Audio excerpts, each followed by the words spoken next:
Ne croyez pas ce que vous avez entendu.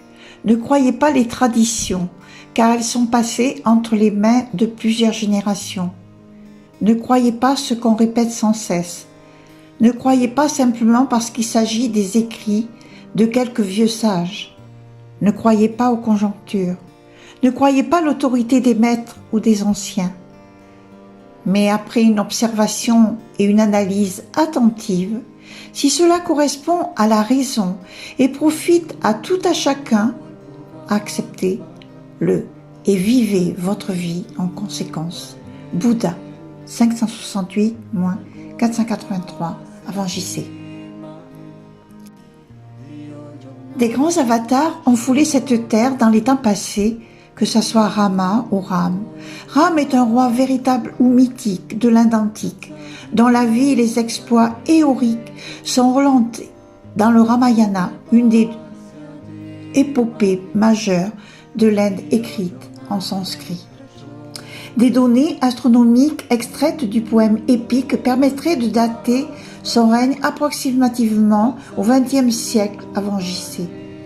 La tradition hindouiste prétend qu'il aurait apporté le bonheur et la paix durant le Treta Yuga. Nous retrouvons Krishna, Bouddha, Babaji, Christ, Sai Baba. Mais en ce jour, c'est le Sai Baba que je souhaite honorer. Baba de Shirdi serait né vers 1842 et serait mort en 1918. Puis 8 ans après, en 1926, il s'incarne en Satya Sai Baba et décède le 24 avril 2011 à Puttaparthi, Inde. C'est une icône de la spiritualité. Il est prévu qu'il renaîtra 8 ans après, si ce n'est déjà fait. Il s'incarnera en tant que prémancé, couvrant cette grande période de transition excessive, dangereuse jusqu'à 2030. La présence d'un avatar sur Terre est rarissime. L'histoire nous démontre qu'ils sont souvent supportés la haine et l'attaque des ignorants, et nous pensons tout de suite à celui qui est proche de nous, Jésus-Christ. Mais aussi à ce grand saint de l'Inde, Ramalingam, ou Vallabha.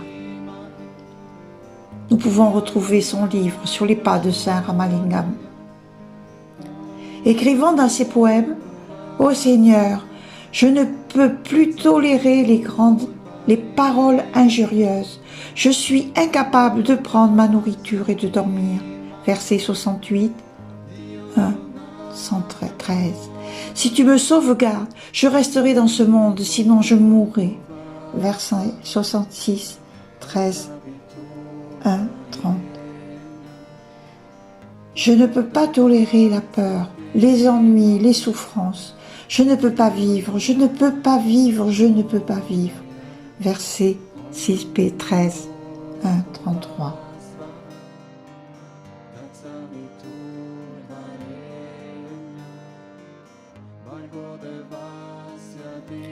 Selon d'éminents astrologues de l'Inde, c'est à partir de 1725 que de grands changements ont commencé à se manifester concrètement sur la Terre.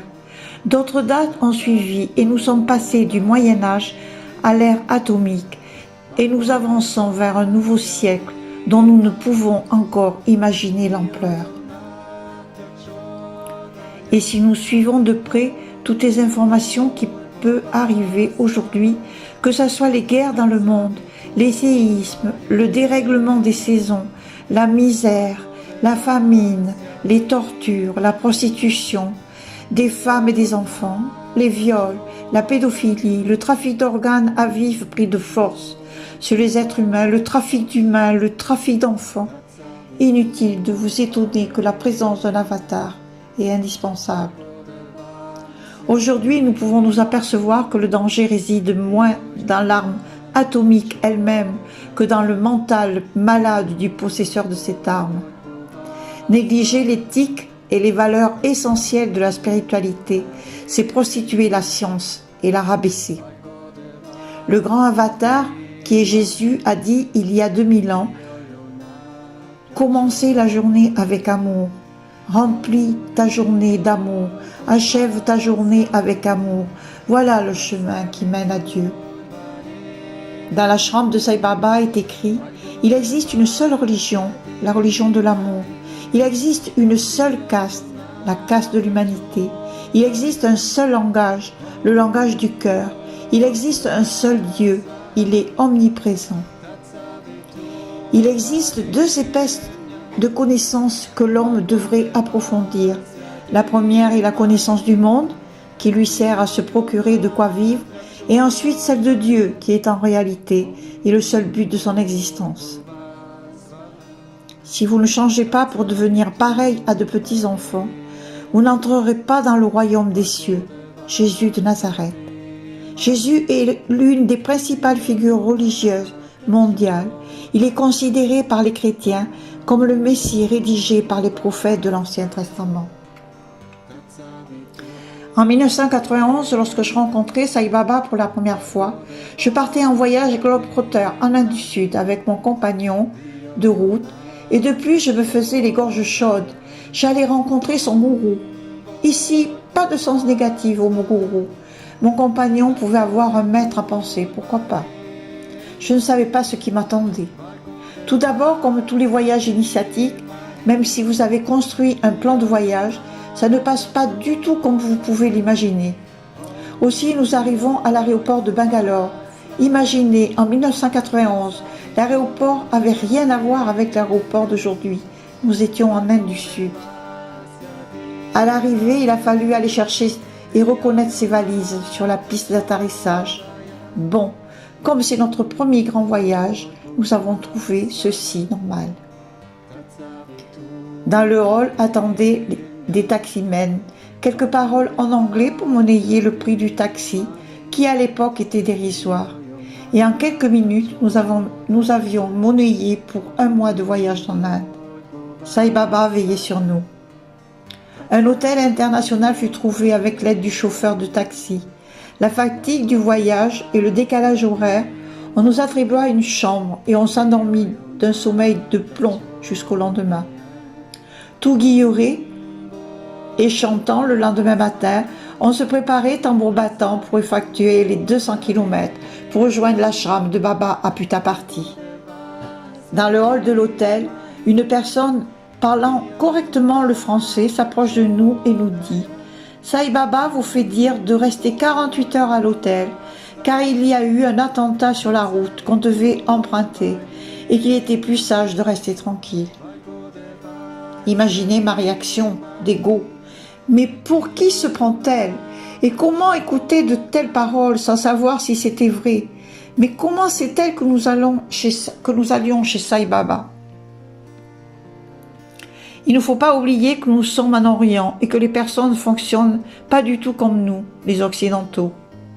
Ah là là, le travail sur l'ego commençait, mais c'est avec du recul en ce jour que je peux en parler. À l'époque, je ne savais pas tout ça. La transformation commençait, et ce n'est pas peu dire. Vers 1995, Baba m'offre une aventure peu ordinaire d'expansion de conscience. Depuis ce lieu où nous étions, qui me semble Orion ou Vénus, c'était d'une beauté grandiose, d'un calme, d'une sérénité. En tout cas, je suis revenue avec ce ressenti. C'est pour ça, après quelques années, je peux en parler. Baba m'explique comment se déroule le darshan. Il me dit c'est très simple. Je suis en communication permanente avec les guides de chaque personne qui se trouve à côté d'eux et je sais comment les placer dans le temple. Les personnes ne sont pas placées par hasard. Puis il rajoute, je suis très peu à l'ashram. Je prends ce vaisseau qui m'amène sur Orion mais aussi sur Vénus. Je pense que c'est ainsi que nous nous sommes déplacés par l'intermédiaire du vortex. C'est la seule explication qu'il me donne. Il m'explique aussi que nous sommes des soucoupes volantes, authentiques, et dans le moment présent, immédiat. C'est après 25 ans que je comprends la signification de ce message que Baba m'a transmis autour de 1995. Tout ça pour vous dire qu'il n'y a pas de différence entre le subtil et la vie concrète de la 3e dimension.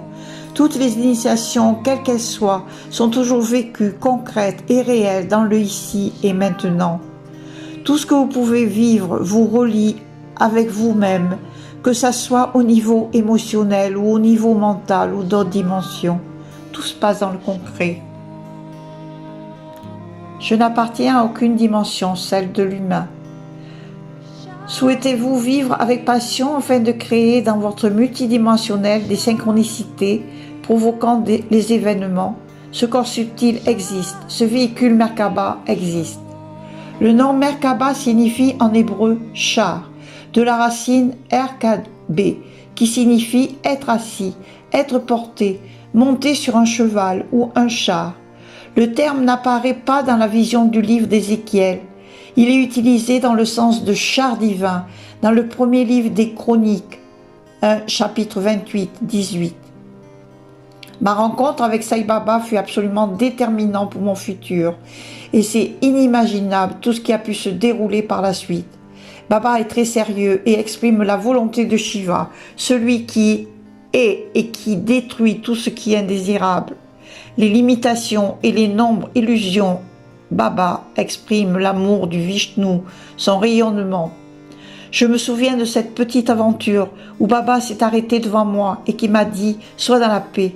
Mon cœur s'est enflammé de larmes, de joie, ont coulé tranquillement. Ou aussi le jour où Baba lançait régulièrement des bonbons dans la foule, méditant dans le temple. Et je reçus 3 bonbons devant moi, à la hauteur de mes genoux. Nous étions partis de France cette année-là, 3, comme par hasard. Puis à côté de moi, il y avait une dame qui était désolée de ne pas avoir reçu un prasad, un bonbon. Je lui donnai le mien, et bien savez-vous quoi? Le lendemain, à mes genoux tombait un bonbon. Ou aussi, en Israël, une Américaine ne me connaissant pas ni ne parler français, s'approche de moi et me dit « Baba veut te bénir et te remercier d'être venu en Israël. C'était mon premier voyage pour ce pays si magnifique. Même en ce jour, je ne comprends pas ce qui s'est passé. Mais y a-t-il une explication mentale à donner ?» Ou aussi, me faire lever assise dans le temple, traversant une file de monde en prière pour aller méditer sous l'arbre de la méditation, à environ 900 mètres du temple. Et c'est là où je rencontrai Babaji.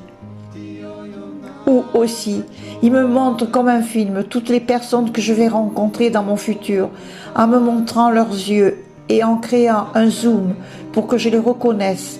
Cela défile comme un film, ce qui s'est passé d'ailleurs par la suite. C'est impensable, le vécu de ces expériences. Ce qui m'a toujours étonné aussi, c'est que Baba donne et offre sans distinction de race, riche ou pauvre, affligé, ignorant. Et ce qui m'a étonné aussi, en 1991, jusqu'à son décès, je me trouvais ce jour-là à Puttaparthi. Miracle, coïncidence, ou m'a-t-il appelé? Et que ce village Puttaparthi, ce n'était qu'un désert, est devenu une ville très importante, avec son aéroport, son hôpital, intervention gratuite où les plus éminents chirurgiens du monde entier viennent y intervenir, ses universités, ses écoles gratuites et bien d'autres.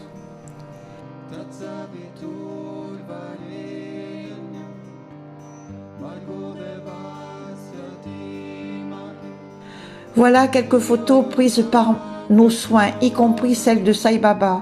Les photos sont de ma collection personnelle et de plus, quand Baba prend les lettres, ce sont les nôtres provenant de France, données de ci, de là. C'est en 1991, mes premiers pas dans cet ashram et avec Baba. Nous étions, mon compagnon et moi, complètement chamboulés et les photos sont parlantes. La seule anecdote que je peux raconter, mon compagnon était malade et tout d'un coup, un être s'est approché de nous et en parlant français nous demande « Puis-je vous aider ?» Et dans ce désert perdu au fin fond de la pampa de l'Inde profonde, c'était un médecin. Ma surprise fut grande. Celui-ci, il sortait de nulle part et de plus il parlait français, tire des cachets de sa poche et nous dit « Vous serez mieux demain ». Et d'ailleurs, je l'en remercie profondément, 30 ans après. C'est en 1991 que je rencontre Sai Baba et ce jour-là, ma vie bascule complètement en angle droit. Mon initiation commence et va se poursuivre jusqu'à ce jour. En 1999, ma rencontre avec Babaji sous l'arbre de la méditation à Puttaparthi, Inde. En 2004, dans la réserve d'Indiens Toltec et Otomi, ma famille, au Mexique de Toluca, lors de la cérémonie des 8000 travaux, je retrouve l'initiation de la licorne dorée et rentre en contact avec les énergies des anciens. Puis, à 1 heure nord de Mexico, l'initiation de l'aigle auprès d'un temple ancien de plus de 12 000 ans. En 2005, initiation en Égypte dans la grande pyramide Khéops de la pyramide dorée ainsi qu'à Tel Armana. En 2007 au Pérou, initiation sur le lac Titicaca de la baleine dorée. En 2008, initiation de la peau dorée en France. Suivra l'initiation de l'iboga au Gabon dans une tribu indigène, de l'ayahuasca au Pérou, conduit par un chaman. Moji nous dit que tous les événements ou des envolées concrets que nous pouvons vivre sortent de l'ordinaire ou sortant de l'ordinaire sont phénoménales. Ne pas s'y attarder, ne pas s'y arrêter et ne rien attendre. La relation avec Sai Baba est très individuelle et dans chaque personne une importance égale. Et seul le mérite ou le démérite de l'individu peut intervenir dans cette relation. Mais une fois accepté par Sai Baba, l'individu le sera jusqu'à sa complète libération. À l'ashram, l'injustice et le favoritisme n'existent pas. Quelques paroles de Sai Baba qui nous dit de façon similaire à Moji. Baba dit « N'éparpille pas ton mental en pensée, ne sois même pas attaché à la méditation, sois simplement le témoin. Bien que le mental puisse vagabonder, dissocie-toi de ton identification avec lui et sois seulement un témoin. Celui qui ne s'accrochant à rien se contente d'observer comme un témoin, celui-là est le pur et la pure conscience de la conscience intégrale. Tu es cela, seulement ne cherche plus. Focalise ton attention sur qui est le chercheur. Qu'il soit ferme dans cette attitude, ne te désole pas, tu es toi-même la félicité. Tu viens de percevoir intuitivement cette félicité. Il y a un moment, je t'ai donné cet aperçu, juste pour te révéler le secret. Sois simplement l'observateur. Sai Baba.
Savitur Varenyam, Bhargo Deva